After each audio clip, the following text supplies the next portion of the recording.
ఓం నమ శివాయ. కార్తీక పురాణము 17వ అధ్యాయము. అంగీరసుడు ధనలోభునకు చేసిన తత్వోపదేశము. ఓ మునిశ్రేష్ఠులారా, ఓ ధనలోభి, నీకు కలిగిన సంశయంబులకు సమాధానం చెప్పుచున్నాము వినుము. కర్మ వలన ఆత్మకు దేహధారణము సంభవించుచున్నప్పుడు కావున శరీరోత్పత్తికి కర్మ కారణమగుచున్నది. శరీర ధారణము వలననే ఆత్మ కర్మమును చేరును కనుక కర్మ చేయుటకు శరీరమే కారణమగుచున్నది. స్థూల సూక్ష్మ శరీర సంబంధం వలన ఆత్మకు కర్మ సంబంధము కలుగునని తొలి పరమేశ్వరుడు పార్వతీదేవికి వివరించెను. దాన్ని మీకు నేను వివరించుచున్నాను. ఆత్మ అనగా ఈ శరీరమును నహంకారముగా ఆవరించి వ్యవహరించుచున్నది అని అంగీరసుడు చెప్పగా, ఓ మునీంద్ర, నేనింతవరకు ఈ దేహమే ఆత్మయని భావించుచుంటిని కనుక ఇంకను వివరంగా చెప్పబడిన వ్యాకార్థ జ్ఞానమునకు పదార్థ జ్ఞానము కారణమగుచుండు కాన అహం బ్రహ్మయను వ్యాకార్థమును గురించి నాకు తెలియజేయండి అని ధనలోభుడు కోరెను. అప్పుడు ధనలోభునితో అంగీరసుడు ఇట్లనియే, ఈ దేహము అంతఃకరణ వృత్తికి సాక్షియే. నేను నాది అను చెప్పబడు జీవాత్మయే. అహం అను శబ్దము సర్వాంతర్యామి అయి సచ్చిదానంద రూపమైన పరమాత్మ నహ అను శబ్దము. ఆత్మకు ఘటాదుల వలె శరీరమునకు లేదు. ఆ ఆత్మ సచ్చిదానంద స్వరూపము.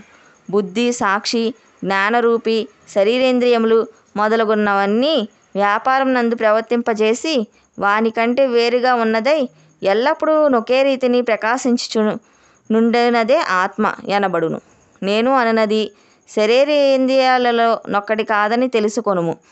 ఆ దేహాంద్రియాదులనన్నిటినీ ఏది ప్రకాశింపజేయునో అదియే నేను అని నిశ్చయము. అందుచేత అస్థిరములగు శరీరేంద్రియాదులు కూడా నామరూపంబుతో నుండి నశించునవియేగాక ఇట్టి దేహమునకు జాగ్రత్త స్వప్న సుగ్రస్త వ్యవస్థలు స్థూల సూక్ష్మకార శరీరంబులను మూడిటి యందును నేను నాది అని వ్యవహరించేదే ఆత్మయని గ్రహించుకొనుము.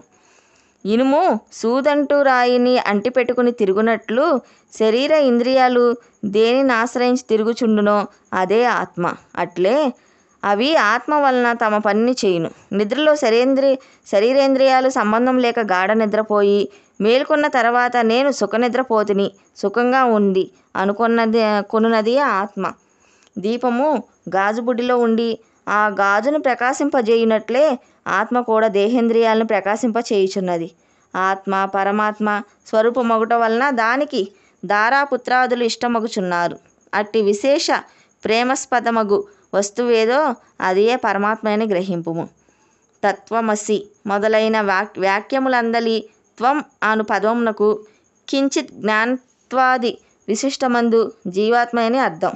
తత్ అను పదమునకు సర్వజ్ఞ దిగుణత్వ విశిష్టమైన సచ్చిదానంద స్వరూపమని అర్థం. తత్వమసి అనేది జీవాత్మ పరమాత్మల ఏకత్వమును బోధించును. ఈ రీతిగా సర్వజ్ఞాత్వాది ధర్మములను వదిలివేయగా సచ్చిదానంద రూపమొకటియే నిలుచును. అది ఆత్మ దేహ లక్షణము. ఉండుట, జన్మించుట, పెరుగుట, క్షీణించుట, చచ్చుట మొదలగు 6 భాగములు శరీరానికే గాని ఆత్మకు లేవు. జ్ఞానానంద స్వరూపమే పూర్ణత్వము గలది. వేదములలో దేనికి సర్వజ్ఞత్వము, ఉపదేశము, సంపూర్ణత్వం నిరూపించబడి ఉన్నదో అది ఏ ఆత్మ. ఒక కుండను చూచి అది మట్టితో చేసినదే అని ఏ విధముగా గ్రహింతుమో అట్లనే ఒక దేహాంతర్యామియగు జీవాత్మ పరమాత్మ అని తెలుసుకొనుము. జీవులిచ్చే కర్మఫలం అనుభవింపజేసేవాడు పరమేశ్వరుడనియు జీవుల కర్మఫలము అనుభవింతురనియు తెలుసుకొనుము.